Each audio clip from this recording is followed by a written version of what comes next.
bulan Rajab menjadi bulan yang mulia? Karena satu, dia adalah salah satu dari bulan yang disebut Allah Subhanahu wa taala dalam Al-Qur'an. Memang dimuliakan sama Allah Subhanahu wa taala. Dah, itu aja udah cukup untuk menunjukkan kemuliaannya bulan Rajab. Kemudian yang kedua, karena Rajab itu adalah merupakan gerbangnya Ramadan. Gerbangnya Ramadan.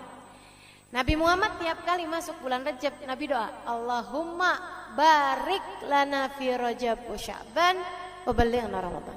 Ya Allah, berkahi aku di bulan Rajab, berkahi aku di bulan Sya'ban, sampaikan umurku sampai ketemu bulan Ramadan. Nah itu Nabi nariknya nggak cuman ke Ramadannya, nggak cuman ke Sya'bannya, tapi Nabi narik dari bulan Rajab. Artinya bahwa bulan Rajab itu adalah bulan gerbang menuju kepada bulan Ramadan.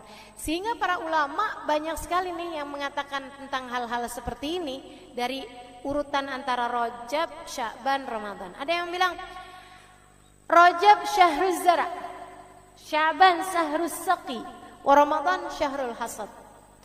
Rajab bulan kita menanam, Sya'ban bulan kita menyiram, dan Ramadan bulan kita panen. Kalau kagak ada yang ditanam di bulan Rajab, apaan yang mau disiram di bulan Sya'ban? Kalau ditanam di bulan Rajab nggak disiram di bulan Sya'ban, mati. Tapi kalau kemudian di bulan Rajab dia nanam, kemudian di bulan Sya'ban dia nyiram, maka di bulan Ramadan silahkan memanen segala kebaikan-kebaikan. Dan ini sangat terasa.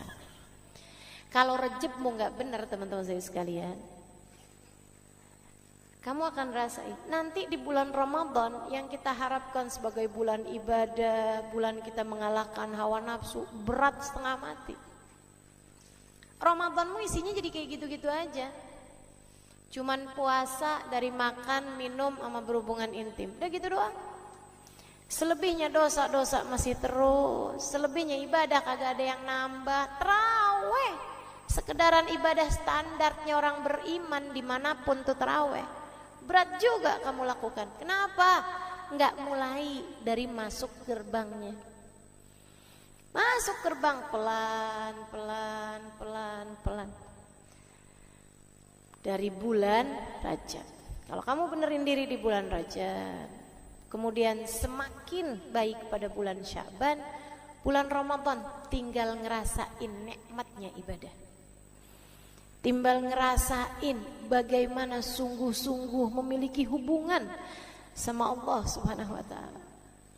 Ada air mata tercurah, ada nikmatnya ibadah, ayat-ayat Quran, ada khusyuk sholat, Masya Allah. Ada senyum lebarmu di hari akhirat ketika kamu melihat pahala-pahala Ramadanmu dibukakan untukmu. Mesti mulai dari bulan Rajab. Oh pantesan ya, saya tuh kalau Ramadan gitu-gitu aja. Iya, nggak pakai persiapan. Segala-gala kalau nggak pakai persiapan nggak maksimal. Betul. Makanya teman-teman saya sekalian siapin dari sejak bulan ini nih, bulan Rajab.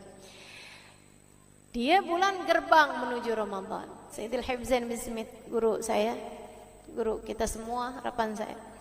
Beliau mengatakan Rajab syahrut takhalli, wa Sya'ban syahrut tahalli, wa Ramadan syahrut tajalli. Kok bahasanya mirip-mirip ya? Nah orang pinter tuh ngomongnya enak. Habib Zain ya, pinter luar biasa ngomongnya enak. Rajab syahrut takhalli, Rajab bulanmu bersih-bersih, mengosongkan diri dari dosa-dosa, bersih-bersihin dosa, kosongin tuh dosa-dosa dari hatimu. Wa Sya'ban syahrut tahalli, Sya'ban adalah bulanmu berhias diri. Habis dibersihin, sekarang tinggal tuh dipasangin interior yang bagus, ibarat kamar. Yang gitu ya. Ramadan syahrut tajalli. Ramadan adalah bulan kamu naik ke pelaminan. Bulan kamu bersanding. Ini barat pengantin nih. Bulan Rajab adalah bulan dia bersih-bersihin badan, mandiin, dilulurin gitu kan, bersih-bersihin. Bulan Sya'ban, bulan dimilih, milih baju pengantin, bulan dia berhias, milih make upnya, milih tempat tidurnya, milih pakaian tidurnya, milih segalanya. Ramadan adalah bulanmu menikah. Saudaraku sekalian saya muliakan, ini bukan kepada manusia tapi antaramu sama Allah. Dosa-dosa udah kebanyakan. Berapa bulan loh? 9 bulan. Iya kan? Wah, udah banyak bener nih dosa-dosa kita nih. Ini gimana nih caranya nih? Kosongin. Biar semuanya menjadi terampuni. Kalau udah kosong, bulan Sya'ban hiasin hatimu. Hati yang udah kosong dihiasin. Dihiasin dengan apa? Tidak ada penghias hati lebih dari sesuatu yang indah. Dihiasi dengan yang indah. Oke, boleh. Yang indah apa? Yang indah namanya Muhammad. Maka bulan Sya'ban banyaklah bersolawat kepada Nabi Muhammad. Hatimu akan terhias. Dan subhanallah, turun firman Allah, innallaha wa malaikatahu yusalluna 'alan nabi. Ya ayyuhalladzina amanu sallu alaihi wa sallimu taslima. Pada bulan Sya'ban. Karenanya Nabi Muhammad mengatakan, Rajab syahrullah, Rajab bulannya Allah. Sya'ban syahri, Sya'ban adalah bulanku. Rajab bulan perbaikan hubunganmu dengan Allah, Sya'ban bulan perbaikan hubunganmu denganku. Kata Nabi, deketin dirimu kepada aku akan menghiasi hatimu sehingga menjadi hati yang pantas dipandang Allah dengan pandangan cintanya. Deketi Nabi Muhammad di bulan Sya'ban. Kalau itu udah kamu lakukan, Rajab dosamu terampuni dengan kamu banyak istighfar. Sya'ban kamu menjadi dekat dengan Nabi Muhammad dengan banyak baca sholawat. Ramadan bersiaplah mendapatkan segala karunia-karunia dari Allah Subhanahu wa ta'ala. Gitu teman-teman saya sekalian.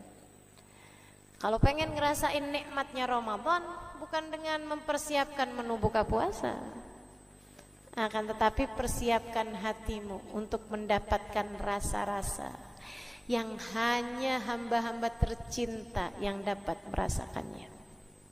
Kalau rasa enaknya makanan semua orang ngerasain. Fir'aun ngerasain, Bu Jahal, Bu Lahab semua ngerasain. Rasa nikmatnya makanan doang mah. Semua orang yang paling dimurka sama Allah, yang gak diizinin sama Allah buat sujud barang serakaat pun teman-teman saya sekalian, yang lisannya gak pernah diizinkan Allah untuk memanggil namanya barang sekalipun dikasih nikmatnya makanan. Kalau yang kamu kira dengan nikmatnya Ramadan hanyalah sekedar nikmatnya makanan. Akan tetapi yang dimaksudkan dengan nikmatnya Ramadan adalah rasamu kepada Allah Subhanahu wa ta'ala. Kayak apaan rasanya yang gak bisa diceritain. Namanya rasa. Rasa hanya bisa dirasakan, gak bisa diceritain. Kamu akan tahu rasa nikmatnya. Sama kayak ada orang nanya sama kamu, mau-maunya sih hadir pengajian, ya ampun duduk sesek-sesekan, diem aja. Berapa lama tuh? 2 jam, ya ampun. Kamu kok betah banget, malah kamu tungguin kapan nih hari pengajian, kapan hari pengajian. Kamu gak bisa nyeritain nikmatnya hadir di majelis kepada orang yang gak ngerasain. Jadi gimana caranya? Ajakin pergi majelis, dia ngerasain baru tahu. Pengajian kapan lagi sih? Nah loh, udah ngerasain. Nah ini teman-teman saya sekalian, kalau pengen ngerasain nikmatnya Ramadan, nikmat yang sampai bikin kamu tahu gak ada nikmat lebih nikmat daripada nikmatnya ibadah kepada Allah. Gak ada nikmat lebih nikmat daripada merasa cinta kepada Allah. Gak ada nikmat lebih nikmat daripada nikmatnya takhasyuk, tawadhu di hadapan Allah Subhanahu wa ta'ala. Gak ada nikmat lebih nikmat daripada nikmatnya munajat kepada Allah Subhanahu wa ta'ala. Pengen ngerasain nikmat-nikmatnya ibadah, mulai dari bulan Rajab teman-teman sekalian. Gerbangnya masuk yang benar, berhias yang benar, biar pantas kamu, bersih-bersih yang benar, biar nanti pantas diterima. Jadi orang masuk Ramadan enggak pakai siap-siap dari Rajab kayak pengantin, kagak bersih-bersih. Habis itu sesudahnya nggak dandan, jadi masih belepotan. Habis itu habis jatuh dari got, kemudian menuju pelaminan, kawini aku, terimalah aku. Lah, yang ada pengantennya, yang ada calonnya kabur, teman-teman saya sekalian, nggak mau dia. Bagaimana diterima? Maka demikian pula dengan kita mau masuk kepada bulan Ramadan, persiapannya yang benar, maksimalin, insya Allah. Nah, apa persiapan yang bisa kita lakukan di bulan Rajab ini? Ada 3 hal, saudara sekalian, kamu bisa perbanyak ketiganya di bulan Rajab. Yang pertama, zikir, dan sebaik-baik zikirnya adalah istighfar. Ya, istighfar yang banyak, istighfar di bulan Rajab, terutamanya baca Allahumma ufirli warhamni watub alayya 70 kali ba'da subuh, 70 kali ba'da maghrib. Ustazah, itu katanya hadisnya dhaif. Sejak kapan istighfar kamu nyari hadis? Kenapa kalau disuruh istighfar kamu nyari hadis? Kalau kamu mau nonton, mau ngapa-ngapain, kagak ada tuh nyari hadis. Iya kan, kalau ibadah kan mesti ada tuntunannya. Istighfar tuntunan dari Allah, bukan? Fastaghfiru rabbakum innahu kana ghaffara. Siapa yang suruh? Allah. Beristighfarlah kalian kepada Allah, innahu kana ghaffara. Sesungguhnya Allah Subhanahu wa taala Maha Pengampun. Idza jaa nasrullahi wal fath wa ra'aitan nasa yadkhuluna fi dinillahi afwaja fasabbih bihamdi rabbika wastaghfir. Fasabbih bihamdi rabbika. Bertasbihlah kamu kepada Allah, wastaghfiruh, dan mohon ampunlah, istighfarlah padanya. Innahu kana tawwaba. Gitu. Jadi banyakin istighfar, terutamanya baca Allahumma ufirli warhamni watub alayya. Habis subuh 70 kali, sama ba'da maghrib atau ba'da isya 70 kali. Kalau bisa sambil ngangkat tangan, kerjainnya langsung habis salam. Assalamualaikum warahmatullahi wabarakatuh. Assalamualaikum warahmatullahi wabarakatuh. Kalau lagi sholat, kalau lagi mens, sudah, ya udah nggak apa-apa, baca aja tetap. Pagi hari 70 kali, sama malam hari ba'da maghrib jam-jam segitu ya, baca juga 70 kali. Kalau bisa tetap dengan angkat tangan sebagai salah satu cara kita agar doa kita diijabah. Kita baca Allahumma ufirli, ya Allah ampuni, warhamni, ya Allah sayangi, watub alayya, ya Allah kembalikan aku di jalanmu. Masih kadang suka nyasar-nyasar, ya Allah tolong balikin lagi, ya Allah balikin lagi, ya Allah. Gitu. Allahumma ufirli warhamni. Ustazah udah biasanya Rabbi ufirli warhamni watub alayya. Boleh apa enggak? Boleh. Tapi memang lafadznya yang dari hadis yang saya terima dari guru-guru itu ya, pakainya Allahumma. Allahumma ufirli warhamni watub alayya. Siapa hadisnya berbunyi? Siapa yang membaca ba'da subuh sama ba'da, pokoknya di waktu manggara, siapa yang membaca hina asbah wa hina amsa, setiap pagi dan setiap sore, 70 marrat, 70 kali dari Allahumma ufirli warhamni watub alayya, harramallahu sya'rahu wa basyarahu minan nar. Istiqomah selama 1 bulan di bulan Rajab, insyaallah Allah akan halangkan badannya dan rambutnya dari api neraka. Artinya Allah akan ampuni dosa-dosanya, teman-teman sekalian. Dapetin ampunan kita dari Allah, insya Allah. Niat kita ngerjain? Niat ya insya Allah kita niat sampai akhir Rajab. Bismillah. Nah ya, teman-teman sekalian, kemudian apa lagi? Banyakin puasa sunnah. Sebab ada hadisnya ini. Inna yauman minal ashhuril hurum kathalathina sawma yaumin min ashhuril hurum kathalathina yaumin min ghairih. Sesungguhnya puasa 1 hari di bulan-bulan mulia, salah satunya Rajab, itu adalah setara 30 hari di bulan-bulan yang lain. 31 harinya setara 30 hari di bulan-bulan yang lain. Nah, jadi kan banyak tuh pahalanya. Nah, ya. Apalagi yang masih punya hutang puasa di bulan Ramadan, ya dah bayarin mumpung masih bulan Rajab. Kalau udah masuk bulan Sya'ban pertengahan, itu udah udah lampunya udah kuning.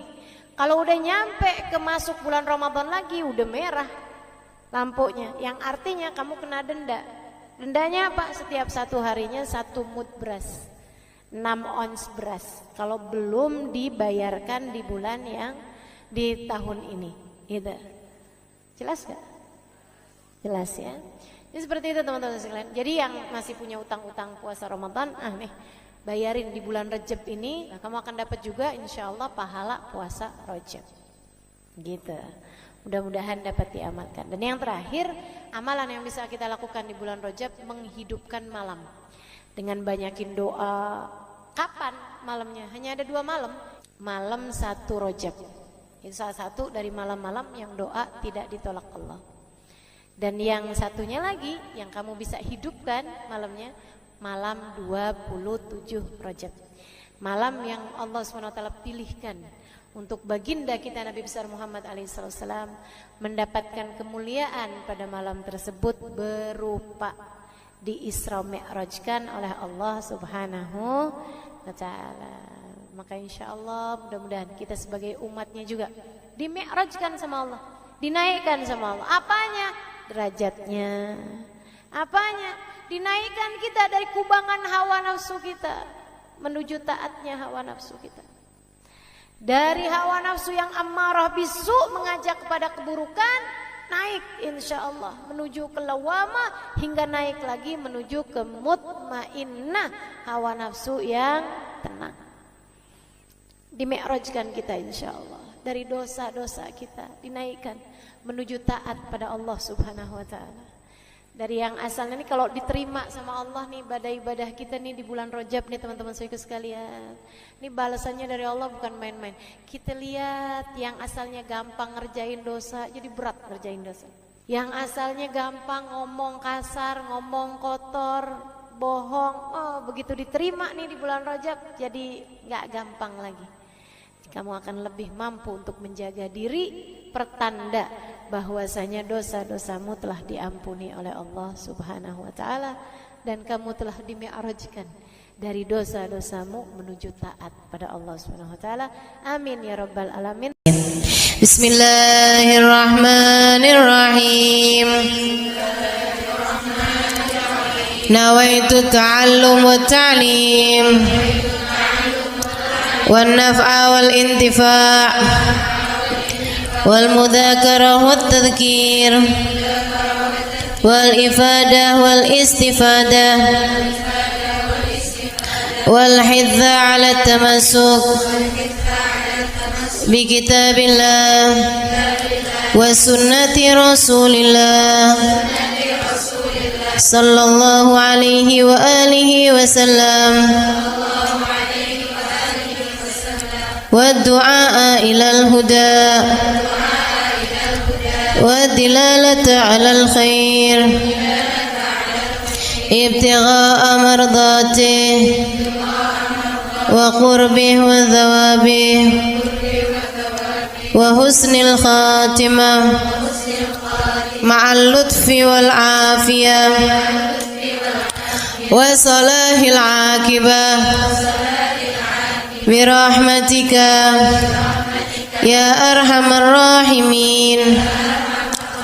إلى حضرة النبي محمد صلى الله عليه وسلم وآله وصحبه وأزواجه وذريته وأهل بيته وسلم وجميع الأنبياء والمرسلين والأولياء أجمعين أن الله يغفر لهم ويرحمهم ويعلي درجاتهم في الجنة وينفعنا ببركاتهم وأسرارهم وأنوارهم وعلومهم ونفعاتهم في الدين والدنيا والآخرة.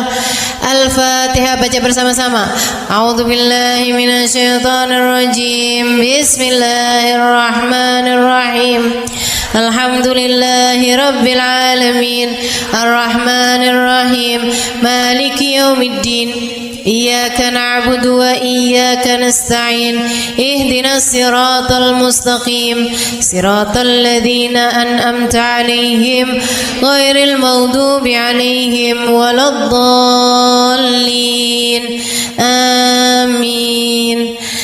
Taqabbalallah minna wa minkum, taqabbal ya karim. Warraghbah fid dunya, sementara rakus ambisi terhadap dunia, tukatsirul ham, bikin banyak sumpah, wal hazan, dan bikin banyak kesedihan.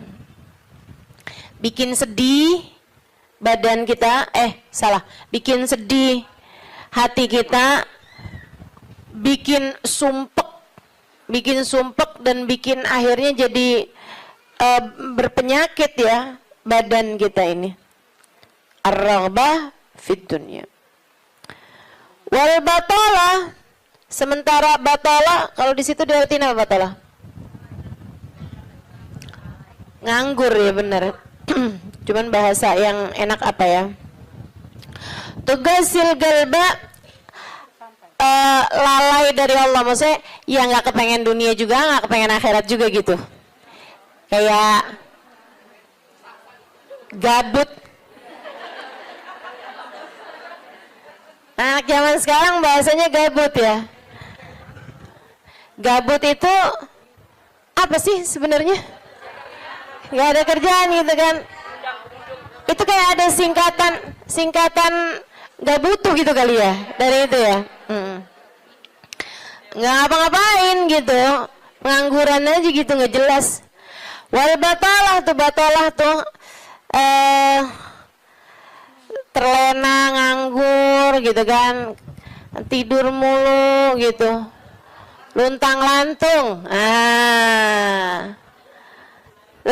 Ada orang luntang lantung gitu kan, dibilang luntang lantung, dibilang lantung luntang. Tugasil galba, bikin keras hati. Bikin keras hati. Nganggur tuh penyakit bahaya memang. Bahaya. Wa qala alaihi salatu wassalam, dan bersabda pula baginda Nabi besar Muhammad, Naja awalu hadhihi al-umma bizuhdi wal yaqin. Awal umat ini terselamatkan dengan zuhud wal yakin, dan dengan keyakinan yang kuat. Wasayahlik akhiruha bil hirsi wa tulil amal, dan akan hancur akhirnya umat ini, akan hancur disebabkan hirs, ambisi terhadap dunia, wa tulil amal, dan panjang angan-angan. Wa ma warada minal ayati wal akhbar wal athar fi dammi dunya wa dammil muhibbina laha warraghibina fiha wa dammil hirsi 'alaiha kharijun anil hasr. Dan apa yang warid, apa yang datang dari ayat, hadis, athar itu yang disampaikan oleh Nabi maupun para ulama, fi dammid dunya, dalam celaknya dunia, maksudnya mengenai betapa buruknya dunia, betapa buruknya orang-orang yang mencintai dunia, betapa buruknya orang yang ambisi terhadap dunia, dan mil hirs 'alaiha, betapa buruknya orang yang rakus terhadap dunia. Banyak sekali kharijun anil hasr, enggak bisa kehitung. Ayat, hadis maupun ucapan para ulama mengenai betapa buruknya dunia, betapa buruknya para pecinta dunia dan lain sebagainya, ini banyak banget hadisnya, keterangannya enggak kehitung. Watasani fil ulama, dan karangan-karangan para ulama rahmatullahi alaihim, semoga rahmat Allah senantiasa tercurah kepada mereka, minas salaf wal khalaf, baik dari ulama zaman dulu maupun ulama-ulama belakangan, masyhunah bidzalik, penuh sekali dengan hal-hal yang seperti itu.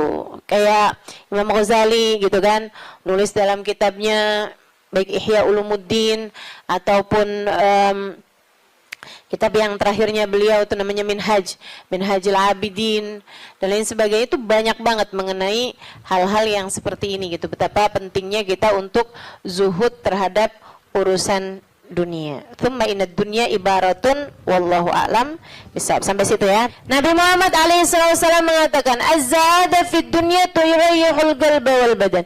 Zuhud dunia nih. Apa tuh zuhud? Zuhud itu teman-teman tidak mengharapkan kesenangan dunia dari Allah sekalipun ya, enggak minta gitu, enggak seneng gitu sama kesenangan dunia dari Allah. Itu namanya zuhud akhirat. Dan juga teman-teman, zuhud ama manusia itu tidak menginginkan apa yang ada pada manusia, apa yang dimiliki orang enggak kepengen. gitu kan? Itu namanya zuhud fima fi aidin nas. Ini disampaikan Nabi Muhammad dalam hadisnya, izhad fid dunya yuhibbukallah, wazhad fima fi aidin nas yuhibbukan nas. Kata Nabi Muhammad alaihissalam, zuhudlah kamu dari dunia. Zuhud tuh enggak seneng, enggak ambisi, enggak fokus kepada kesenangan dunia maupun pencapaian dunia. Hati-hati, tipis teman-teman bedanya, gitu kan? Pencapaian dunia, saudara sekalian, kayak gini loh, banyak followers, majelisnya jadi rame, itu tipis tuh antara kamu kepengen akhirat sama kamu kepengen dunia. Buat siapanya, bukan buat yang hadir. Saya rasa kalau yang hadir mudah-mudahan baik gitu kan. Tipisnya itu buat pelaku-pelaku dakwah, baik yang rumahnya buka buat majelis atau dia buka majelis, atau yang ngajarnya nih gitu. Karena kalau tujuannya senengnya itu adalah urusan-urusan dunia, tuh tipis banget setan nantinya tuh bisa masuk dari arah situ. Dari arah situ masuknya. Izhad fid dunia, kata Allah SWT. Makanya dari tipisnya nih yang saya sebut tadi itu ya, kayak keinginan kamu tuh dunia apa akhirat, keinginan kamu tuh pujian manusia atau pujian Allah. Itu sampai-sampai banyak dari para wali-walinya Allah Subhanahu wa taala meninggalkan kemasyhuran dunia karena khawatir sama hatinya. Banyak saudaraku sekalian. Sampai ada di antara para wali itu yang sampai berpura-pura nyuri, sampai dikejar orang gitu kan. Kenapa dikejar orang? Karena yang dia curi adalah bajunya seorang perempuan yang lagi mandi. Ada orang lagi mandi, wali loh yang ngerjain. Untung belum zaman viral internet ya. Ini kalau zaman viral internet kayak apaan tuh, orang ngejudge dia tuh kan, udah nganggepnya udah hancur banget dah gitu. Tapi memang itu yang dicari sama beliau. Yang dicari sama beliau adalah menghindar dari kepopuleran, menghindar dari apa yang orang-orang cari dari kemuliaan dunia, karena khawatir hatinya terselip rasa keinginan untuk dianggap mulia di dunia, menghancurkan kemuliaannya di akhirat. Serem bener buat orang-orang kayak saya yang sama Allah dikasih pegang mic di depan, ya kan? Teman-teman saya sekalian, nggak gampang. Makanya kalau ada yang bisa kamu lakukan untuk saya, doain, biar bisa ikhlas, doain, biar bisa benar gitu, jaga hati, doain, biar disayang Allah gitu. Kesian nih, begitu udah masuk nih setan, teman-teman saya sekalian, setan tuh ya datang ke pedagang beda, datang ke orang awam beda, datang ke ulama beda lagi. Waduh, yang datang ke ulama nih setannya juga ulama. Setannya juga kelas profesional, gitu kan? Jadi nggak ecek-ecek gitu loh. Setannya juga setan-setan berkelas, teman-teman saya sekalian. Nah itu kan yang belum tentu selamat gitu, belum tentu selamat. Masya Allah. Ada tuh zamannya Imam, siapa ya? Ada Imam Ghazali cerita dalam Ihya-nya. Kita suka ketawa-ketawa tuh dengerin cerita Imam, maksudnya kalau baca ceritanya Imam Ghazali yang begitu-begituan. Kata Imam Ghazali dalam Ihya-nya tuh, ada orang atau di Minhaj ya, wallahu a'lam, pokoknya salah satu kitab Imam Ghazali lah. Imam Ghazali cerita, ada orang dia itu ulama, teman-teman. Cuman ulamanya itu masih suka yang ya gitulah, masih ada kesenangan-kesenangan dunianya. Senang sama popularitas, senang sama dimuliain orang, senang sama ini sama itu sama ini sama itu. Ada satu ulama khomul, ulama yang lain nih, ulama yang nggak seneng namanya terkenal, nggak seneng, dia nggak seneng sama urusan begituan, urusannya antara dia sama Allah, tapi ilmunya luar biasa. Ulama yang kedua nih, yang kedua. Ini ulama yang pertama nih, saya nggak inget namanya gitu ya. Dua-duanya nih saya nggak inget namanya. Nah, ulama yang pertama nih, dia lagi khutbah Jumat, teman-teman saya sekalian. Dia ngomong sesuatu yang dinisbatkan kepada ulama yang kedua yang nggak senang keterkenalan apa ini, teman-teman. Dia ngomong bahwa saya pernah dengar kayak, kan ada orang-orang itu ya Allah, mudah-mudahan Allah bersihkan hati kita semuanya nih ya. Ada orang-orang yang kalau cerita sama orang lain, bahkan di mic sekalipun, senang menunjukkan kedekatannya sama ulama yang lain atau sama orang-orang yang berilmu, guru-guru apa segala macam gitu kan ya. Yang tujuannya adalah biar orang tahu nih, gua deket sama si ini, gua deket sama si itu. Paham maksud saya? Mudah-mudahan Allah selamatkan hati saya. Mudah-mudahan Allah selamatkan hati kita semua. Sehingga sekalian, dia bilang tentang ulama B nih. Dia bilang, saya pernah dengar syekh ini mengatakan gitu kan. Syekh itunya hadir di majelis tersebut. Ya. Dan yang diomongin sama syekh A ini tentang syekh B, itu nggak pernah diomongin sama syekh B-nya. Paham? Jadi ulama A ini bohong tentang ulama B. Bohongnya di khutbah Jumat cuman untuk menunjukkan betapa dekatnya dia sama ulama B tersebut itu. Dia ngomong kayak begitu, sehingga sekalian, tahu apa yang dikerjain sama ulama B?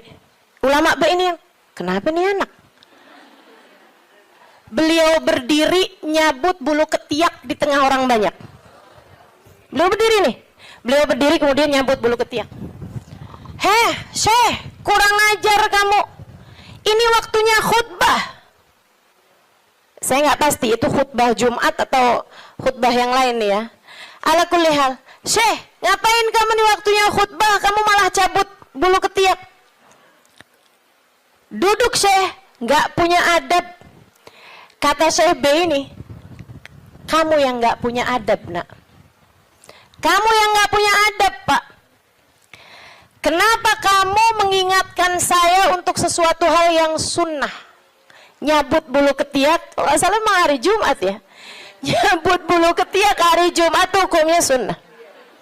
Ala sunnah. Walimada astahi, dia bilang. Kenapa saya mesti malu? Kamu gak punya malu apa depan orang-orang kamu nyabut bulu ketiak? Bulu ketiak itu kan buat laki-laki sama laki-laki nggak aurat. Sesama perempuan aja nggak aurat. Bulu ketiak ya, maaf ya. Teman-teman sekalian, beliau bilang walimada astahi. Kenapa saya mesti malu? Ana ala haq wa anta alal batil. Saya mengerjakan barang hak, kamu mengerjakan barang batil. Dia bilang saya mengerjakan barang hak, nyabut bulu ketiak sunnah hari Jumat. Dia bilang kamu ala batil. Karena kamu menceritakan tentang saya sesuatu yang tidak pernah saya katakan. Saya Syekh Fulan, sebutin nama dia namanya. Ya Allah, merah padam mukanya. Seram, teman-teman, seram. Ya gitulah. Kadang-kadang tuh sampai tipis banget keinginan dakwah atau keinginan pamer. Tipis. Setannya tuh ngebisikin sampai kayak suara semut. Katanya Nabi Muhammad alaihi salatu wassalam, "Ar-riya yadhubbu ala ummati kadzabibin naml." Riya itu bersuara di hati umat saya kayak suaranya semut. Nyaris enggak kedengeran. Enggak kedengeran suaranya. Antara kamu seneng agama Allah jadi tinggi atau kamu seneng nama kamu jadi tinggi. Tipis, segaris, bahkan lebih tipis daripada kulit bawang, teman-teman. Makanya mesti terus minta perlindungan sama Allah. Ya Allah, ya Allah. Ya Allah, ya Allah. Bimbing terus ya Allah, ya Allah, ya Allah. Gitu. Mudah-mudahan Allah karuniakan keikhlasan bagi kita sekalian insyaallah. Sebab yang namanya pencapaian akhirat teman-teman. Dan pencapaian akhirat kita nggak pernah tahu. Pencapaian akhirat tuh kita nggak pernah tahu. Taunya kapan? Ntar di akhirat. Namanya juga pencapaian akhirat. Taunya entar di akhirat. Saat kamu berhasil menghadap Nabi Muhammad, saat namamu menjadi seseorang yang dikenal oleh Nabi Muhammad, kalau mau bangga tar di sana. Kalau mau bangga ntar di sana. Saat kamu bisa melewati jembatan Sirat secepat kilat, saat kamu bisa selamat masuk surga Allah Subhanahu wa taala, saat kamu bisa digiring di belakang bagindamu Nabi besar Muhammad, mau membusungkan dada saat itulah silahkan. Mau ngerasa diri sesiapa saat itulah silahkan. Mau menganggap diri berhasil mencapai kemuliaan saat itulah silahkan. Mau menganggap diri mencapai pencapaian dalam dakwah saat itulah silahkan. Silahkan. Mau menganggap diri soleha saat itulah silahkan. Jika sampai namamu dipanggil oleh Nabi Muhammad, jika sampai kamu diperkenankan bersalaman dengan Nabi Muhammad, jika sampai Nabi Muhammad berkata raditu biki, aku ridho kepadamu, saat itulah silakan melayang-layang teman-teman. Sebelum itu terjadi, kamu masih antara-antara. Kamu masih ada di tepi jurang.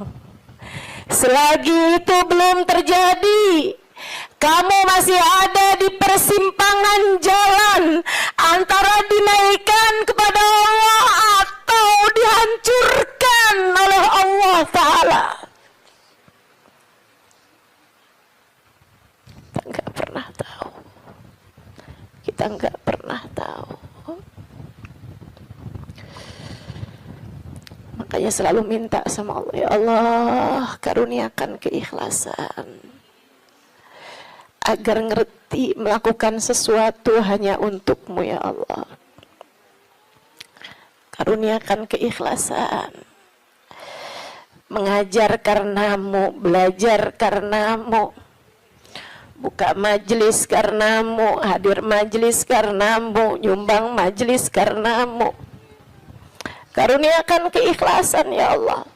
Salat karenamu, sedekah karenamu, bantu orang karenamu. Begitu enggak lillah, dilepeh sama Allah teman-teman, jadi apa? Enggak jadi apa-apa.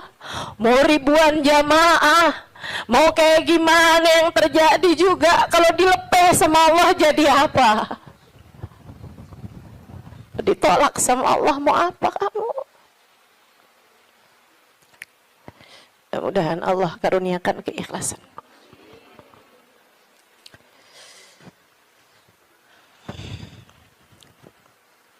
Az-zahada fid dunya, zuhud di dunia, zuhud dunia, ngarepnya cuma Allah semata. Izhad fid dunya, yuhibbukallah. Kalau Allah lihat hatimu nggak punya ketertarikan sama dunia, Allah cinta padamu. Gitu kata Nabi Muhammad.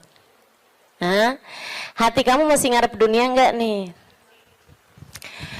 Hati kamu masih ngarep harta, pandangan orang, jabatan, kemuliaan di mata manusia?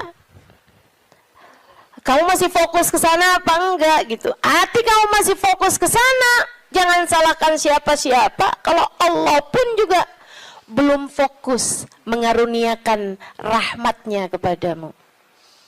Sebab aturannya jelas, kata Nabi Muhammad, izhad fid dunya yuhibbukallah.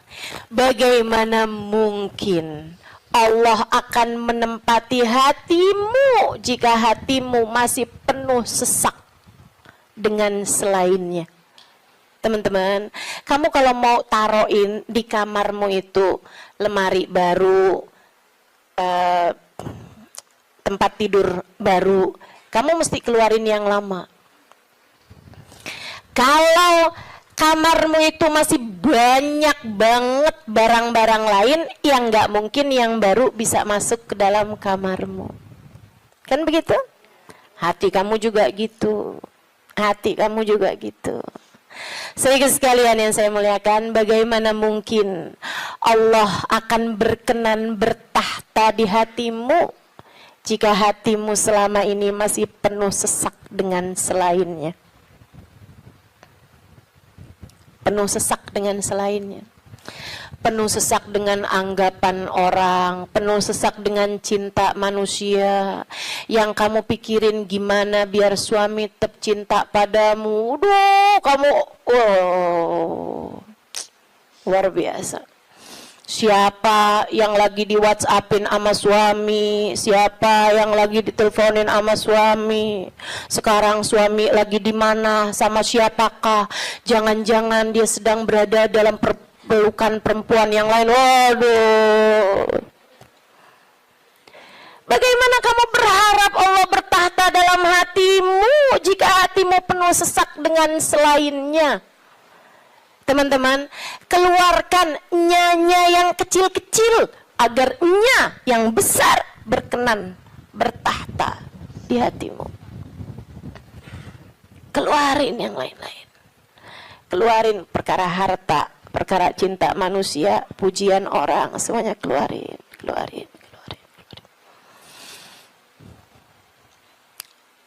Jangan selalu nanya apa yang saya inginkan, apa yang saya ingin kerjakan. Tapi selalu bertanya, apa yang Allah inginkan, apa yang Allah mau saya kerjain. Terus gitu. Hidup belajar terus insya Allah. Izhad fid dunya, kata Allah. Kalau Allah lihat hati kamu kosong dari mencintai dunia, Allah akan bertahta di dalamnya. Allah akan cinta kepadamu, teman-teman. Yuhibbukallah, kamu akan dicinta sama Allah kalau begitu. Wazhad fima fi aidin nas yuhibbukan nas. Kamu pengen dicintai sama orang, cintai disenengin sama manusia, seenggaknya gitu punya teman-teman baik, punya kawan-kawan baik gitu. Orang nggak jauh dari kamu, itu juga nggak apa-apa, bagus. Caranya, katanya Nabi Muhammad, izhad fima fi aidin nas. Zuhudlah kamu dari apa yang dimiliki sama orang. Jangan selamitan, jangan kepengen apa yang dipunya sama orang. Orang gak seneng loh kalau kita tuh kayak yang, ih bagus, mau dong. Gak seneng, teman-teman. Ustazah kerudungannya cakep-cakep, Ustazah boleh gak buat saya? Misalnya gitu. Saya ngomong sama Ustazah Khadijah. Tuh ya. Gak bagus, teman-teman, gak bagus. Dan itu kamu gak akan disenengin sama orang kalau caramu kayak gitu tuh. Minta aja gak disenengin sama orang, apalagi ngambil. Kan ya, udah pasti tuh orang gak seneng. Orang itu, teman-teman, punya banyak sekalipun gitu kan, kalau diminta tuh, kecuali para wali-walinya Allah, kecuali para orang-orang lain itu mah tingkatannya, ya kan. Tapi kalau diminta tuh gak seneng itu juga gitu. Walaupun mintanya nggak yang dengan bahasa-bahasa yang ini gitu, terus terang, tapi kayak bahasa sindiran gitu kan.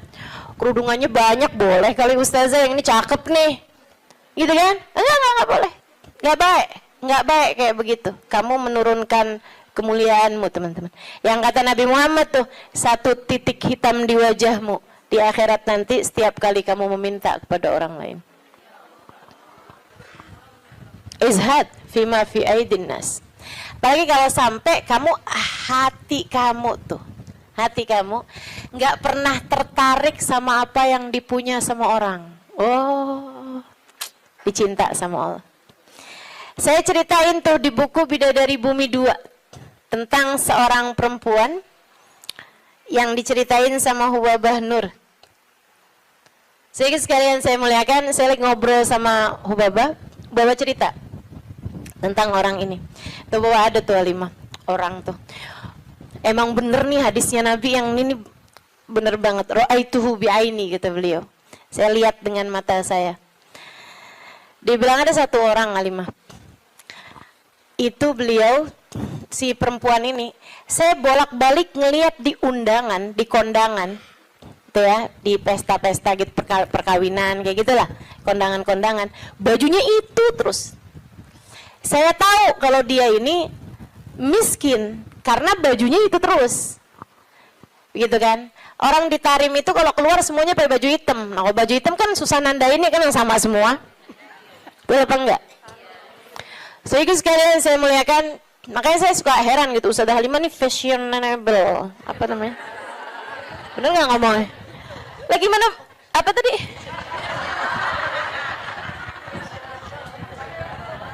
Gimana ngomongnya? Ah itu dah, pokoknya itu dah. Lah orang saya tiap hari pakai hitam, begitu ya. Sedikit sekalian. Nah ini kan kalau keluar mah agak susah ditandain karena kan semuanya hitam gitu. Tapi kan kalau pas kondangan tuh, orang sana itu kalau kondangan dalam ruangan semuanya perempuan, mereka dandan. Mereka pakai baju gitu kan.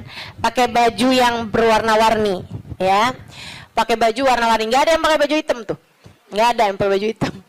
Saya waktu dulunya nggak tahu gitu kan, saya pakai baju hitam aja gitu masuk. Buka. Waduh gimana nih mau buka ya. Habisannya terus udah ngerti gitu lama-lama. Jadi teman-teman, kata Hubabah, orang ini kalau kondangan baju itu mulu. Akhirnya saya punya niat, kalau nanti saya keluarin baju, saya panggil tuh orang. Saya cari tahu dan dia nih rumahnya ini apa, keluarganya siapa gitu, saya paham, saya tahu tempatnya karena Tarim tuh kecil, kota kecil. Jadi semua orang memang saling kenal satu sama lain. Akhirnya dia bilang, kata Hubabah, waktu saya datang baju-baju yang baru-baru, ada orang ngasih ini apa segala macam, yang lama-lama saya keluarin. Hubabah tuh begitu teman-teman, ngajarin kepada kita jangan sampai yang aduh penuh banget, kamu masuknya iya keluarnya kagak gitu kan. Ada yang masuk, ada yang keluar. Akhirnya mau Hubabah baju-baju yang lama-lama tuh dikeluarin, bagus-bagus tentu aja ya, dan semua orang juga seneng dapat bajunya Hubabah gitu kan. Jangan terus minta, jadi kepikir nih berangkat ke Tarim meminta baju mau Hubabah. Tentu berkah kan ya, tentu berkah, tapi ya sekali lagi jangan minta. Subhanallah teman-teman, kalau nggak minta tuh, kalau mintanya mau ntar kasih. Jadi kepikir ya, mau minta sama Allah, nggak usah yang gitu-gitu juga. Mau minta sama Allah tuh pahala aja, udah pasti enak. Teman-teman sih sekalian, akhirnya Hubabah itu ngeluarin baju-baju beliau, ada setumpuk lah gitu. Beliau panggil tuh orang perempuan itu, panggil sama Hubabah. Dia seneng banget dan memang miskin banget teman-teman. Bajunya cuma itu aja, buat kondangan itu, buat keluar itu, buat sholat itu gitu. Dia cuma segitu itu bajunya gitu. Baju sholat kayak mau kena gitu, ya. 2, kalau 1 dicuci kan ada gantinya, gitu. Terus baju keluar dia gitu. Baju hitam 1, terus baju hari-harinya dia kayak daster gitu buat di rumah, 2 potong 2 biji gitu, tuh 1-nya lagi baju buat kondangan. Udah gitu aja, simple hidupnya. Sehingga sekalian dipanggil tuh perempuan sama Hubabah. Kata Hubabah, saya habis ngeluarin baju-baju nih, silahkan kamu pilih yang mana yang kamu mau, sisanya tolong bagiin. Kamu yang bagiin, gitu, sama siapa yang kamu mau deh gitu. Di depan Hubabah nih, majelis nih, dia bilang, oh gitu Hubabah, Masya Allah Hubabah, Masya Allah, mudah-mudahan Allah berkahi Hubabah, mudah-mudahan Allah doain panjang lebar gitu. Saya pikir orang alhamdulillah ya, saya memberi kepada orang yang tepat nih gitu. Orangnya seseneng itu gitu dikasih baju. Makasih Bapak, makasih. Mudah-mudahan Allah tambahin Bapak, mudah-mudahan doa apanya. Habis itu dia sama satu, wah ini cocok nih buat ponakan saya nih. Kata, wah ini cocok nih buat teman saya sih itu. Saya lagi, wah cocok nih buat adik saya nih. Ini cocok nih buat tangga saya. Ini cocok. Sampai habis semuanya nggak ada satu pun yang buat dia.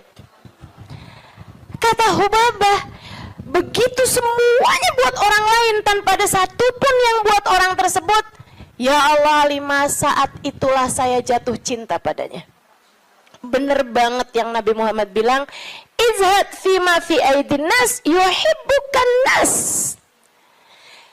Ketika kamu tidak tertarik sama apa yang dipunya sama manusia lain, sama orang lain, justru manusia akan cinta padamu. Manusia ini memang unik. Allah tuh seneng kalau ada orang seneng sama apa yang dimiliki sama Allah, Allah seneng. Allah tuh diminta seneng. Allah itu kalau ada orang tertarik sama apa yang ada pada Allah, surga, gitu kan? Itu kan yang Allah janji-janjikan kan? Allah tuh kalau melihat orang tertarik sama surga, tertarik sama hisab yang mudah, tertarik ke perjumpaan dengan Allah, tertarik, Allah malah seneng teman-teman. Manusia nih justru kebalik.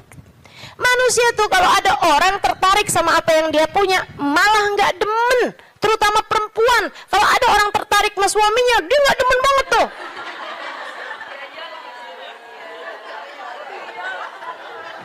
Ya iya kan, mang saya kan lagi bilang. Allah kan nggak gitu. Allah punya kekasih, namanya Muhammad. Kalau ada orang tertarik sama Nabi Muhammad, Allah seneng banget. Allah cinta banget, ya kan? Tapi kita kan nggak gitu. Kita punya tas, kalau ada orang tertarik sama tas kita, boleh dong. Nggak demen kita, betul? Kita lagi makan nih, terus ada yang kayaknya enak tuh yang di piring. Boleh nggak perkedelnya buat saya aja? Gedek apa seneng? Gedek teman-teman, nggak seneng, kesel kita.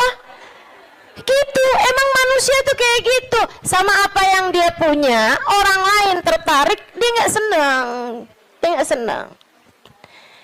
So itu sekalian yang saya muliakan, katanya Hubabah, begitu dia tidak tertarik sama apa yang saya punya, bahkan sama sesuatu yang udah saya bagiin, udah saya kasih sama dia, dia nggak tertarik terhadap dunia, saya jatuh cinta sama dia. Masya Allah. Saya langsung masuk lagi ke kamar, saya ambil baju yang saya sayangi, yang saya sukai, saya lipat bagus-bagus, saya kasihin sama dia, saya bilang yang ini untuk kamu, saya minta tolong sama kamu, pakailah baju ini buat kamu, saya nyari berkah dari kamu. Saya pengen dapat berkah kamu, tolong pakailah baju saya ini untuk kamu. Ubabahnya sampai tolong-tolong sama dia. Masya Allah. Tuh saudariku sekalian, orang tuh bisa mulia kayak gitu tuh. Jadi yang memuliakanmu tuh bukan harta. Sebagaimana yang sering saya sampaikan padamu, kemuliaanmu tidak ada pada harta, kemuliaanmu tidak ada pada tahta, jabatan, kemuliaanmu tidak ada pada rupa, kecantikan. Enggak gitu ya. Kemuliaanmu tidak ada bahkan pada ilmu. Kemuliaanmu tidak ada pada ibadahmu juga enggak. Teman-teman saya sekalian, ibadah mah kita kerjain aja.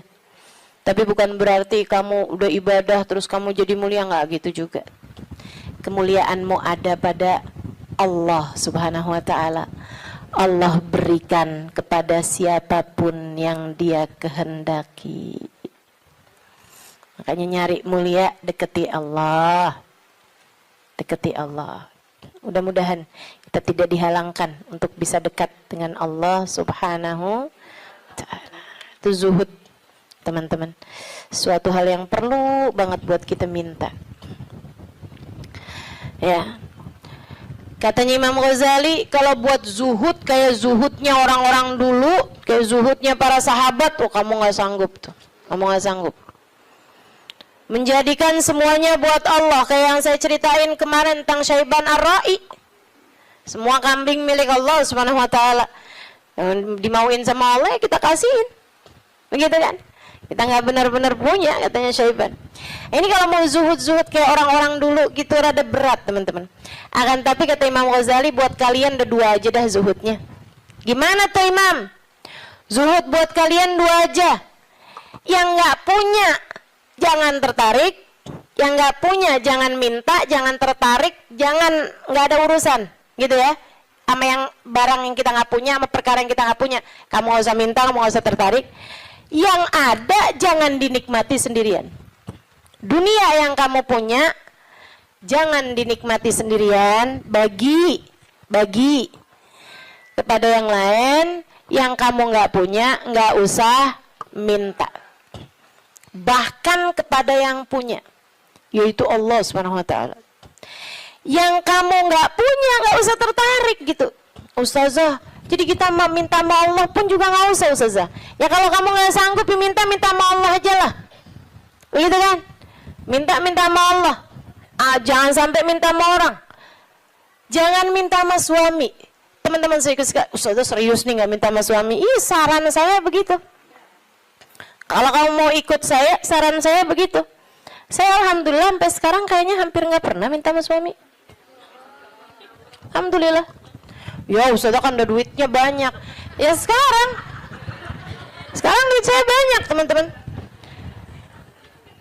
Sekarang duit saya banyak. Ini saya ceritain ya, sekedar tahaddusan bin ni'mah. Saya itu pulang dari Tarim, teman-teman, nggak kenal duit.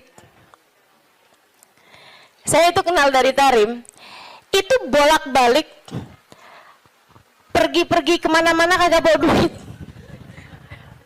Masya Allah. Sampai suami sih ketawain saya dulu. Pernah gitu satu waktu, saya pergi majelis. Teman-teman pasti nggak tahu tuh, zaman saya belum terkenal. Tahun 2003, tahun 2002 gitu kan. Saya pernah ada majelis maulid. Banyak dulu majelis maulid yang saya hadir nggak diminta bicara, banyak. Saya berulang kali hadir di Al-Hawi nggak diminta bicara. Ya hadir aja nggak apa-apa. Kenapa emang? Kita ngarep berkah, teman-teman.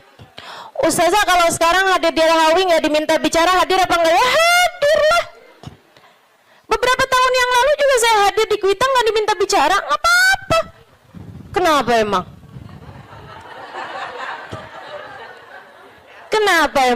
Lah kenapa kamu yang repot? Kenapa tuh? Repot kamu? Kalau saya nggak diminta bicara, kamu repot? Nggak apa-apa, teman-teman. Emang kenapa? Kita dapat berkah dari hadir. Kita dapat ilmu dari yang menyampaikan, kan begitu? Kalau kita diminta bicara, ya bicara. Kita diminta nggak bicara, ya nggak usah pengen bicara. Biasa aja. Diminta diam, kita diam. Diminta bicara, kita bicara. Kan begitu. Hamba Allah Subhanahu wa ta'ala. Saudara sekalian saya muliakan, ala kulli hal. Gitu ya. Enggak, saya cuma mau bilang aja, maksudnya bahwa yang sekarang kamu kenal itu dulunya juga nggak dikenal, kan begitu ya? Sekarang Habib Umar bin Hafid misalnya gitu, siapa orang nggak kenal sama Habib Umar bin Hafid, ya kan? Apakah pernah ada masanya Habib Umar nggak dikenal? Banyak, panjang masanya Habib Umar juga nggak dikenal, gitu. Jadi biasa-biasa aja. Yang masalah itu adalah rasa hati kita. Ini memang nih kelas-kelasnya ulama yang nggak kenal istilah star syndrome. Mudah-mudahan Allah karuniakan, teman-teman. Untuk orang-orang semacam saya ini, mudah-mudahan Allah karuniakan. Jangan sampai tuh kena penyakit yang namanya star syndrome ya. Kayak, tahu kan maksud saya? Ini sekali lagi tahadutsan bin ni'mah ya. Meskipun tuh waktu saya sebut star syndrome tuh ada juga tuh nenek-nenek di sini nggak ngerti. Tapi dia mau nanya bingung kan? Nggak usah dipikirin Melulun, nggak usah. Iya. Sehingga sekalian, jadi tuh karena saya belum tahu tempat-tempat di Jakarta, itu dulu awal-awal kali saya datang ke sini dari pulang dari Hadramaut itu ada banyak majelis yang diantrinya sama suami saya. Suami saya nganterin tuh. Begitu ya. Jadi kalau ada orang, Ustazah ini kemana-mana nggak pernah dianterin sama suami, saya akan jawab, udah pernah.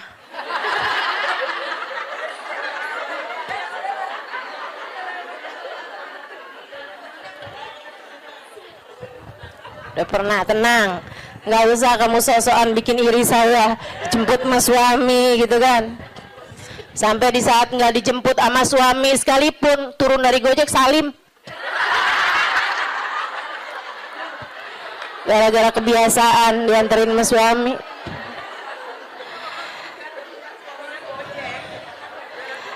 Akhirnya pernah tuh ada waktunya saya itu dianterin sama suami, habisnya itu pas pulang-pulang saya telepon sama dia gitu. Saya bilang, jemput saya bisa nggak? Dia bilang, waduh saya susah nih Halimah, saya jauh dari situ. Kamu tadi nggak bilang kalau disuruh jemput juga, saya pikir nganterin aja. Nah saya pulang sama siapa nih? Dia bilang, ya udah ajak siapa kek buat pulang ke rumah kamu. Naik apa? Panggil taksi aja kalau gitu. Duitnya dari mana? Dia bilang, kamu nggak punya duit? Nggak punya? Astagfirullah. Dia bilang, saya kawin sama siapa ini? Nggak ngerti duit. Masya Allah, Masya Allah. Sehingga sekalian, jadi cerita aja gitu. Nggak punya duit nggak bikin saya jadi hina, bukan? Nggak kenal duit, nggak ngerti duit zaman itu, nggak bikin saya hina. Sehingga sekalian, sekarang saya punya duit, nggak bikin saya jadi tambah mulia. Enggak, cuman jadi lebih gampang aja kalau nyari taksi. Kalau nggak ada yang nganterin, meskipun juga nggak perlu naik taksi ya sekarang, alhamdulillah. Jadi sekalian yang saya muliakan, jadi itu kayak begitu gitu kan, urusan dunia nih nggak bikin kita jadi tambah mulia, nggak bikin kita jadi tambah hina. Kemarin tuh berapa lama yang lalu, Habib Umar ada cerita teman-teman, ada cerita gini nih, kata Habib Umar, marat alayya ayyam, Habib Umar pernah berlalu beberapa hari, bahkan beberapa bulan dari masa kehidupan saya, ma fi jaybi illa 3,000 riyal. Dia bilang, saya nggak punya apa-apa di kantong saya selain 3.000 rial. 3.000 rial sama dengan 15.000 duit kita. Main di daerah. Saya nggak punya selain daripada itu, kata Umar. Cuma 15.000 perak tuh. Berhari-hari, berminggu-minggu, berbulan-bulan. Kata Habib Umar bin Hafid, apakah berkurang kemuliaan seseorang karena nggak punya duit? Apakah berkurang nilai saya gara-gara cuman punya 15.000 itu? Nggak berkurang. Dunia teman-teman tidak memuliakan seseorang. Habib Umar, saya saksinya. Hubabah Nur, Habib Umar, yang ada seberapa dikeluarin, ya udah dikeluarin gitu. Ada tamu-tamu, berapa puluh orang, berapa ratus orang gitu kan. Yang ada pun punya, keluarin. Itu, nggak ada hitung-hitungan sama urusan duit. Hubabah Nur itu teman-teman saya sekalian, karim banget, dermawan banget. Beliau itu bahkan, kan tinggal di kota Tarim, orangnya miskin-miskin.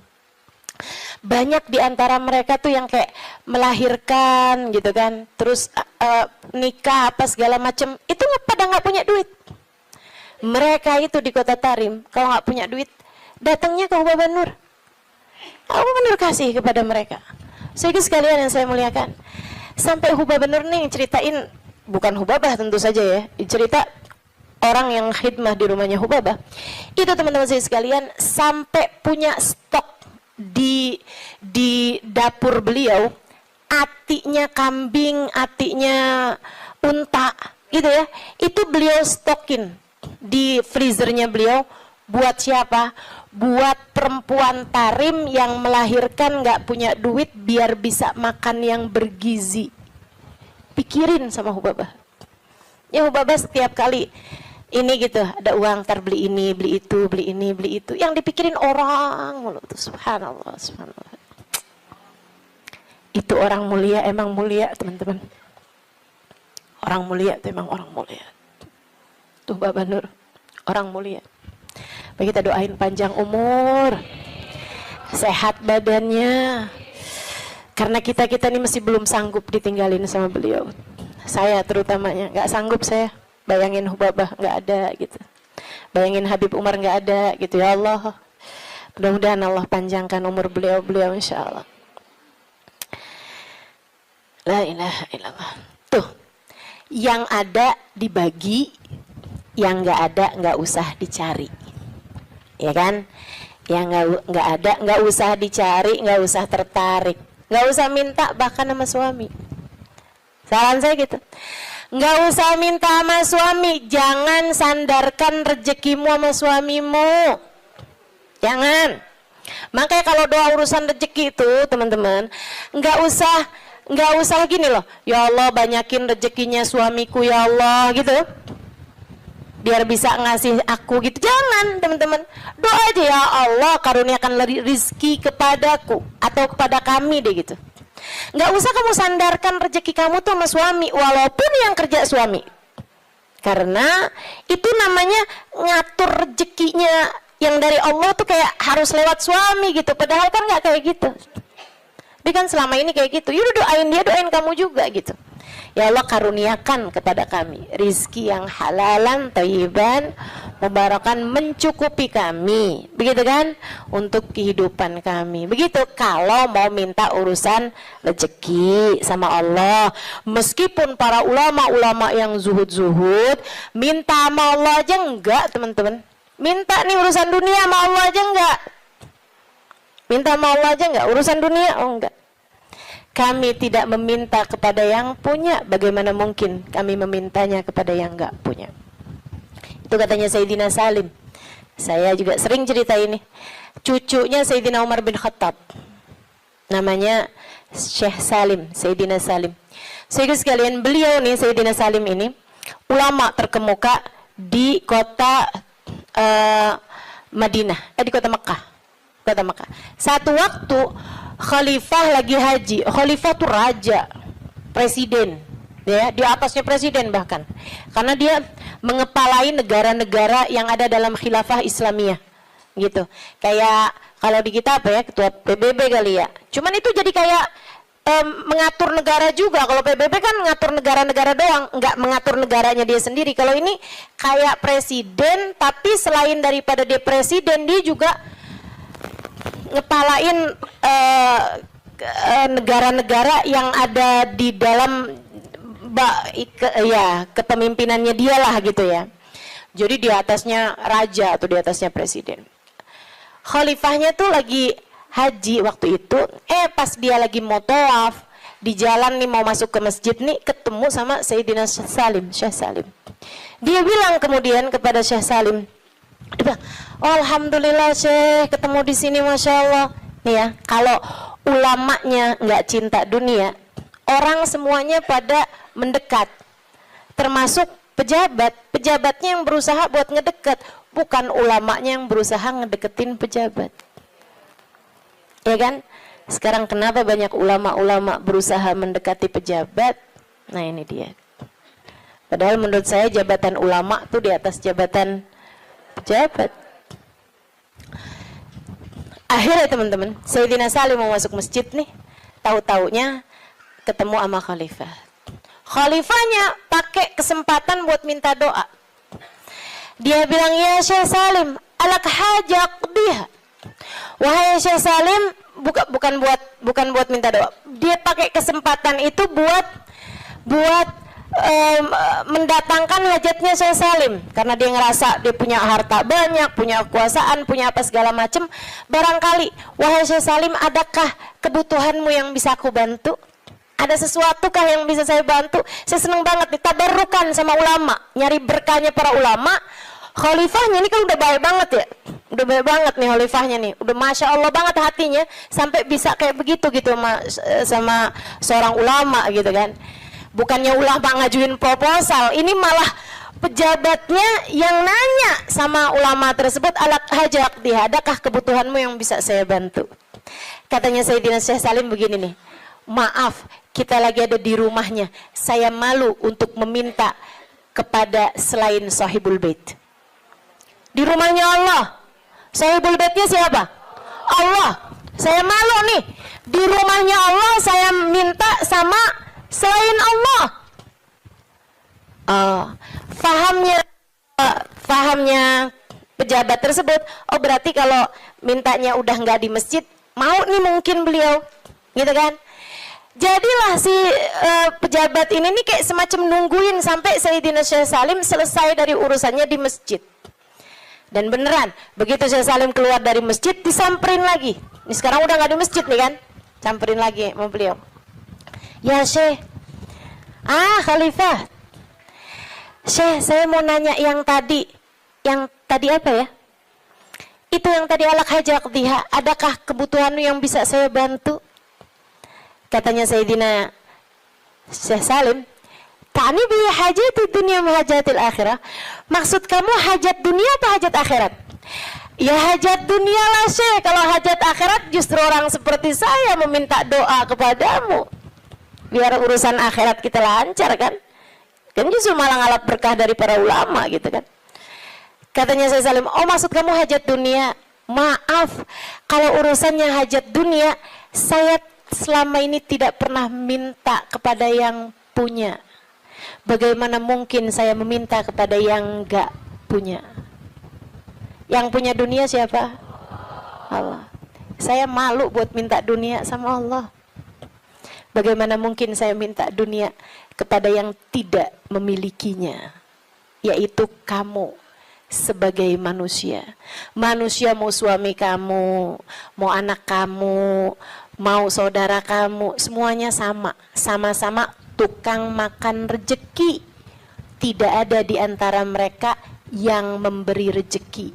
Yang memberi rejeki cuma satu, namanya Allah. Kalau kamu harus minta dunia, mintanya sama Allah. Kalau kamu harus minta dunia, ya, kalau kamu harus minta dunia, mintanya sama Allah. Bahkan para kasih Allah, mereka minta sama Allah pun enggak urusan dunia. Mintanya urusan apa? Mintanya urusan kebersihan hati. Mintanya urusan kelezatan ibadah. Mintanya urusan kehusyuan sholat.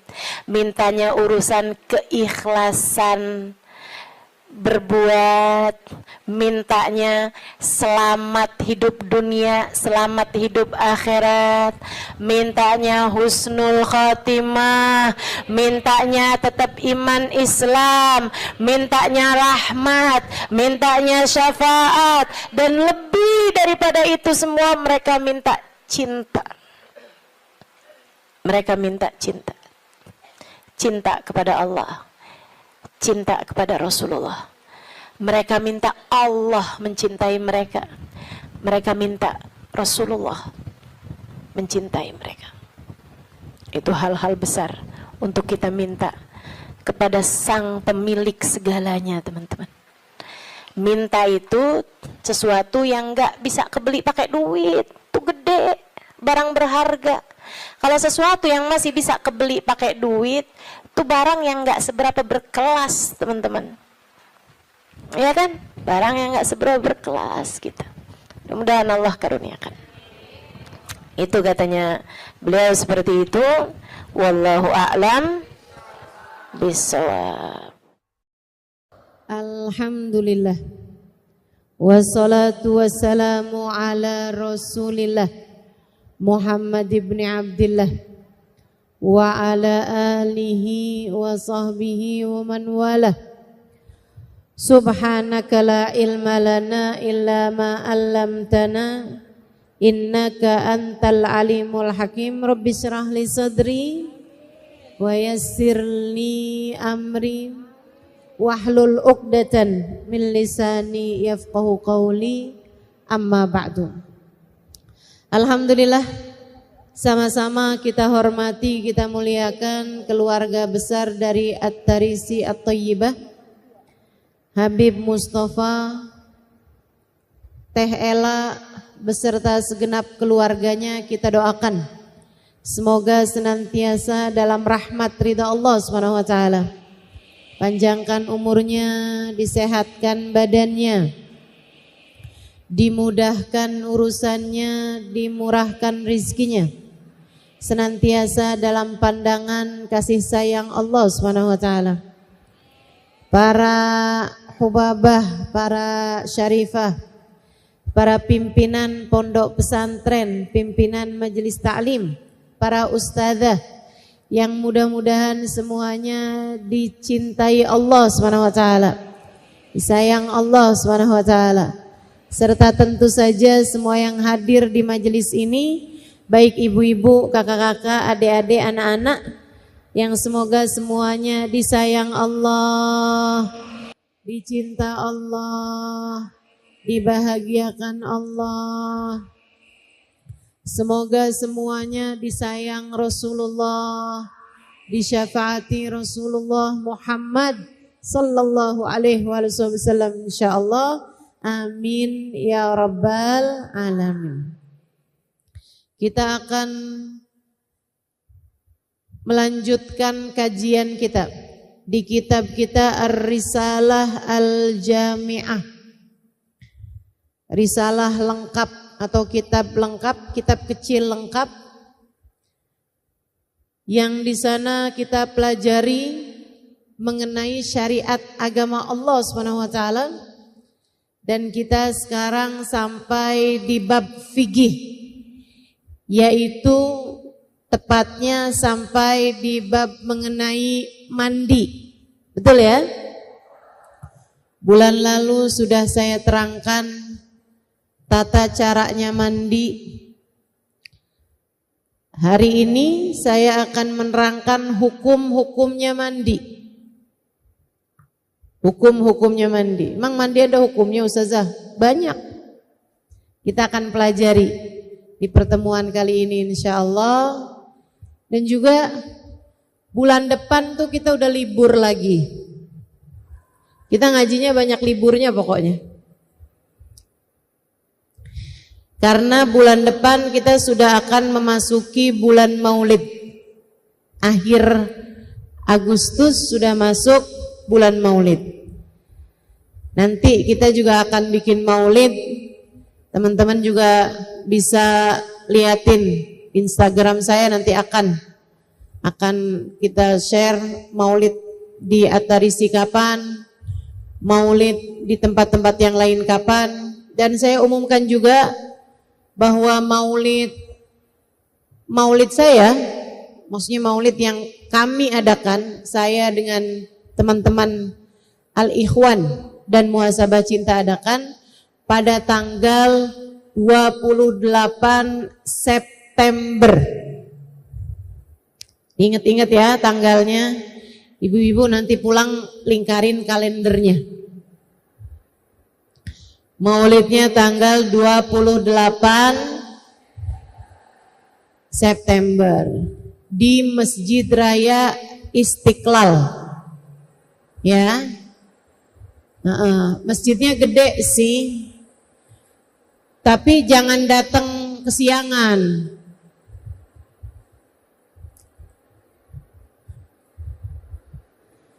Datangnya jam berapa Ustazah? Sebelum bangun. Sebelum bangun kamu udah jalan. Jadi nggak pakai tidur. Iya. Mudah-mudahan Allah panjangkan umur kita. Allah sehatkan badan kita. Allah takdirkan diri kita untuk bisa menghadiri Maulid Nabi kita Muhammad sallallahu alaihi wasallam insyaallah. Amin ya rabbal alamin. Sebelum kita akan bahas hukum-hukumnya mandi ini, kita akan awali dulu dengan membaca niat belajar bersama-sama. Ikuti sudah saya. Bismillahirrahmanirrahim. Nawaitu ta'allum wa ta'lim wan naf'a wal intifa' wal mudzakarah wat tadhkir wal ifadah wal istifadah wal hitha 'ala tamasuk bi kitabillah wa sunnati rasulillah sallallahu alaihi wa alihi wa sallam wa du'a ilal huda wa dilalata alal khair ibtigha'a mardatih wa qurbih wa thawabih ma'al lutfi wal afiyah wa salahil akibah birahmatika ya arhamar rahimin.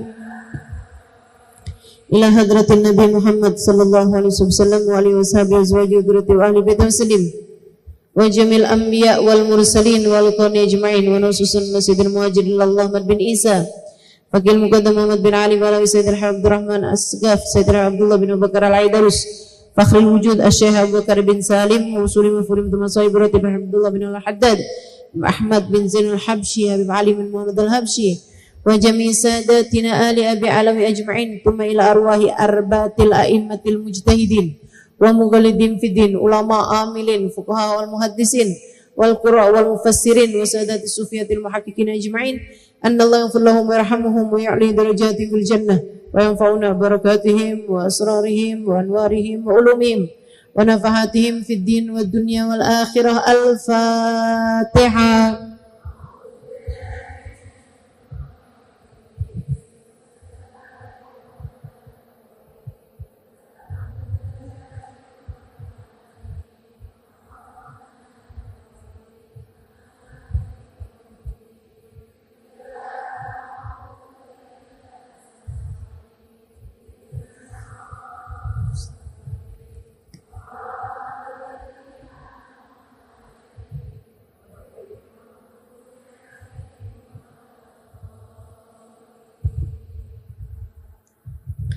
Bismillahirrahmanirrahim. Kita berada di bab mandi. Katanya sahibul kitab, wa in kana alaihi janabah min mujama'ah aw khuruji mani binaumin aw ghairih lazimahu ghuslu jami'i badanih ma'aniyati raf'il janabah. Siapa yang menanggung janabat karena hubungan intim suami istri, au khuruji maniyin, atau karena keluarnya mani. Keluarnya mani ini binaumin, sebab mimpi, banyakan laki-laki ya, tapi perempuan juga ada. Au ghairihi, atau selain dari mimpi, lazimahu ghuslu jami'i badani, maka mandi wajib, terutamanya sesudah haid atau sesudah nifas. Ini kita perempuan sering terjadi, mandi wajib kita adalah karena sesuci dari haid ataupun nifas. Lazimahu ghuslu jami'i badani, maka wajib bagi kita untuk mandi dengan mengalirkan air ke sekujur tubuh, ma'aniyati raf'il janabah, diiringi dengan niat ngangkat hadas besar. Jadi sekalian, kemarin saya sudah bahas sebab-sebabnya mandi wajib. Masih ingat nggak Bu? Nggak yakin gitu jawabnya. 3 sebab khusus perempuan. Haid, nifas, melahirkan. 3 sebabnya yang lain umum buat laki-laki maupun perempuan. 1, berhubungan intim, baik laki-laki maupun perempuan wajib mandi. Yang kedua, khuruj mani, keluarnya mani, baik laki-laki maupun perempuan, meskipun keluarnya laki-laki lebih sering dibandingkan dengan perempuan. Dan yang terakhir, ada yang menyebutnya sebagai salah satu penyebab mandi wajib, ada yang tidak menyebutkannya. Ulama berbeda pendapat dalam apakah disebut sebagai penyebab mandi wajib apa tidak gitu. Yang terakhir ini yaitu al-maut, kematian. Orang kalau mati wajib mandi. Masalahnya bukan dia yang mandi. Serem kalau dia yang mandi. Dia meninggal dunia, buruan mandi gih. Lah orang mati. Yang mandikan adalah orang-orang yang hidup. Gitu ya. Itu. Kalau kamu terkena salah satu dari 5 sebab yang tadi itu, haid, nifas, melahirkan, dengan catatan, melahirkan ini kalau tidak bersambung dengan nifas. Tapi kalau nyambung sama nifas, nggak wajib mandi juga. Nggak wajib mandi. Mandinya nanti aja. Kapan aja kamu mandi boleh. Jadi jangan menyiksa orang yang habis melahirkan. Sebab kebanyakan orang kalau habis melahirkan itu Bu, nyambung sama nifas.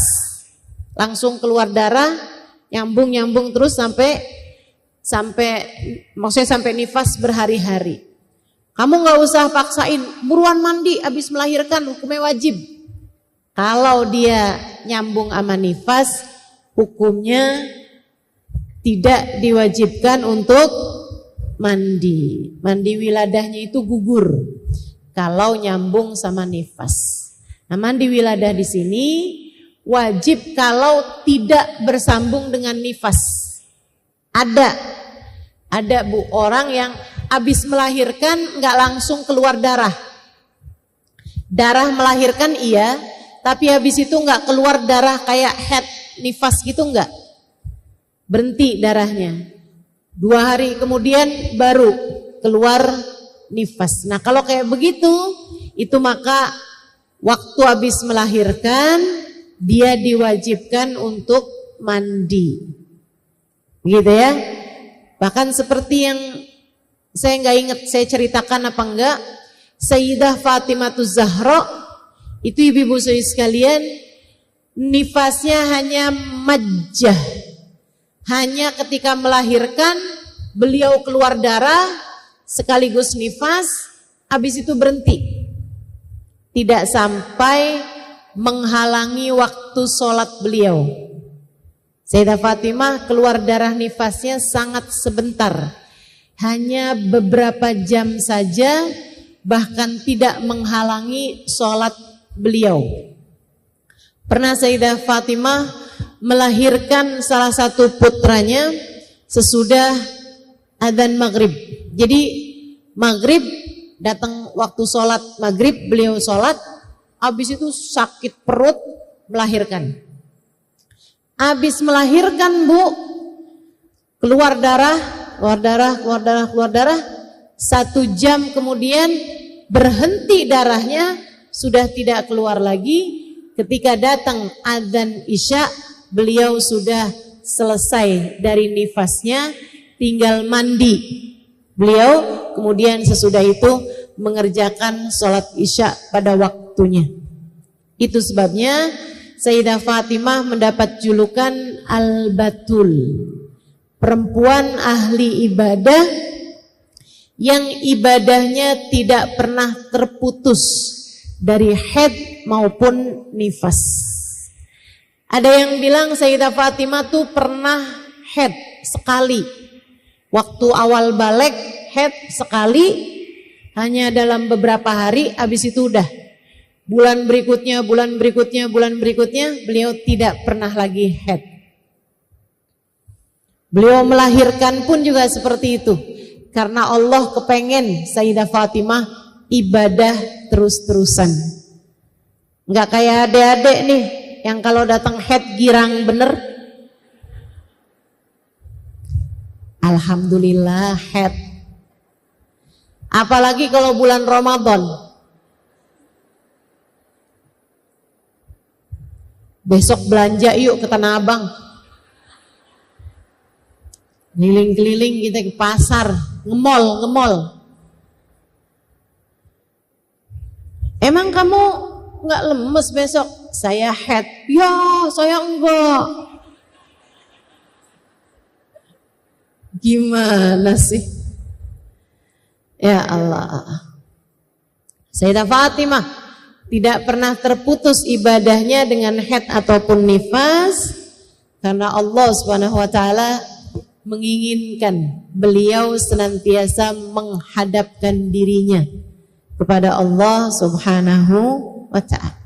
Baik, jadi hukumnya mandi ada 5 hukum semuanya, Bu. Mandi ini punya 5 hukum. Hukum yang pertama wajib, yaitu apabila datang salah satu sebab dari 5 sebab-sebabnya mandi yang telah tadi saya sebutkan, yaitu haid, nifas, melahirkan, keluar mani, sama keluar sperma ya, sama yang terakhirnya adalah berhubungan intim. 5 hal ini menyebabkan mandimu berhukum wajib.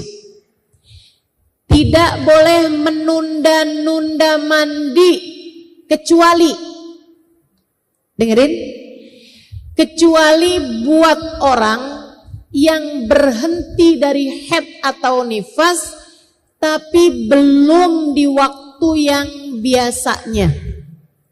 Misalnya, Ustadzah saya itu biasa mens 8 hari atau setidaknya 7 hari.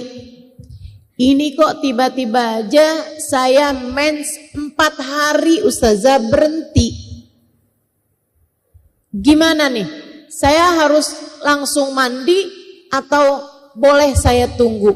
Boleh tunggu.